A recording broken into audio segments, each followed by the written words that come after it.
We also have, as Jimmy mentioned, we have Cammack, a congresswoman from right here, who her husband is a firefighter, and she's going to come up and say a few things.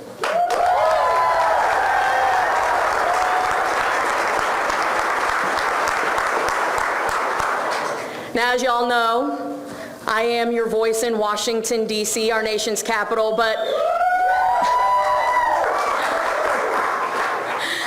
I'm also Nancy Pelosi's least favorite member of Congress.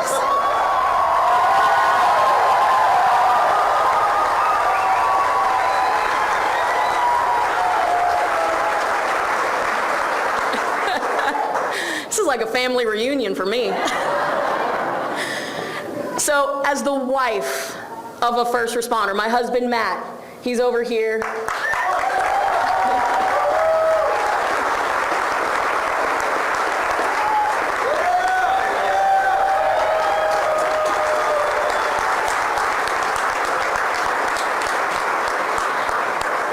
As the wife to a very sexy firefighter, I know firsthand what goes into day in, day out of the first responder family. I watched all last year as our fire, law enforcement, nurses, linemen, everybody in our first responder family responded day in, day out, not asking, do you have COVID, not asking, are you vaccinated, but just doing their jobs. And so this is particularly close to home for me. You know, the brothers and sisters that are here with us today representing the fire department, police department, sheriff's office, GRU, you name it, this is family. This is very personal. We've had dinners together. We have celebrated birthdays. We have celebrated births, babies. We've mourned together for those that have fallen amongst us. We have served this community together, and so much more. But now some small-minded people with even smaller hearts want to tear us apart.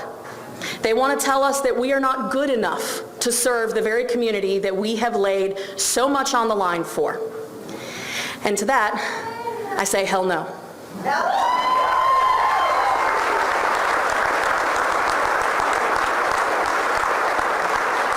Now, as your federal representative, I'm used to dealing with overreach from elected officials and, you know, the talking out of both sides of their mouth, but I have absolutely had enough. This isn't anti-vaccine. We stand here today as anti-mandate. Now, first, we heard from Biden that he wouldn't mandate the vaccines. Then we heard he would consider them. Then we heard that he would require them for all federal employees, minus members of Congress, minus the Postal Service. But then said contractors, private businesses with over 100 employees, you're on the hook. And that's just at the federal level.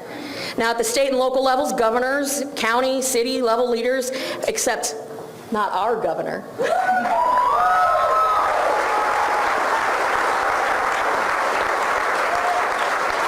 They have now begun mandating vaccines for their employees, and here in our own North Central Florida, our first responders and city employees are being forced to take the vaccine or forced out of their jobs.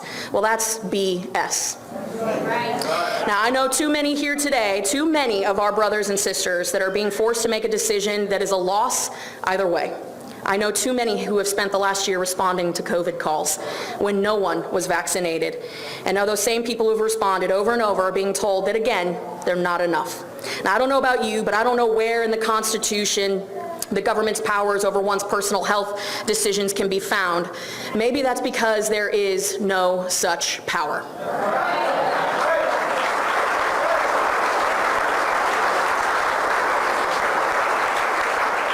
Now, as your voice in Washington, D.C., I have long advocated for the right to do what is best for you and your family because the government has zero authority to mandate a vaccine for you. If you want a vaccine, we have made sure that it is readily available in your community. Our governor and his incredible team, our legislators, have fought for the monoclonal antibody sites everywhere across this state.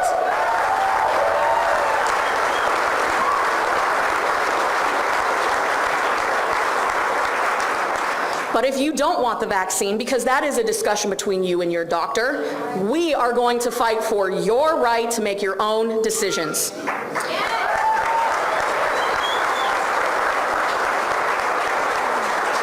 To that end, I will use my power as a member of Congress to ensure that any locality that infringes upon an individual's personal medical choices will no longer receive federal funding.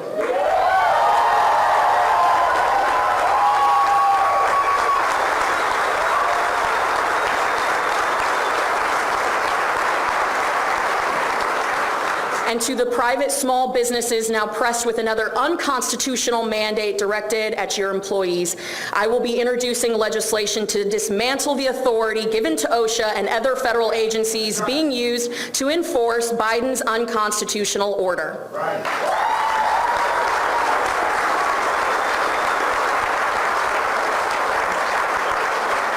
Now, finally, my team is working right now to ensure that HIPAA regulations are tightened, that your medical health records are your business, not the government's, and damn sure not some city commissioner's business.